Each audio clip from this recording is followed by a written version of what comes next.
The European Union long-term election observers arrived last Saturday to monitor the electoral process in the lead-up to next month's election.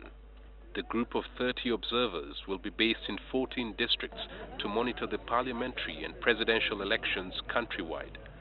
The Deputy Chief Observer, Marian Gabriel, says the team will be observing the entire electoral process and eventually come up with a report on how the polls have been conducted.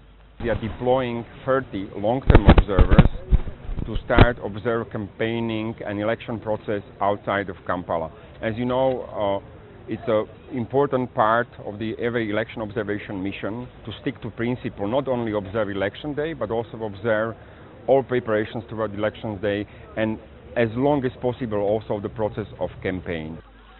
In the 2011 elections, EU observers made a raft of recommendations to the government regarding what they called avoidable administrative and logistical failures by the Electoral Commission and other government agencies. Some of the recommendations called for reforms in the appointment process of members of the Electoral Commission in order to address the lack of trust that a section of the public had in the electoral body, but that recommendation was ignored by the government when it reviewed its electoral laws last year. Gabriel, however, says they will continue carrying on their duties and leave the rest to the Ugandan authorities. This mission again is going to produce the set of recommendations, and even we are able to repeat those recommendations which perhaps were not implemented in this electoral circle.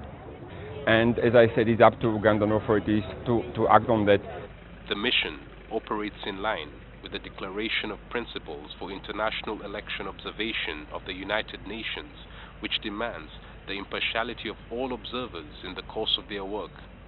Chris Ochamringa, NTV.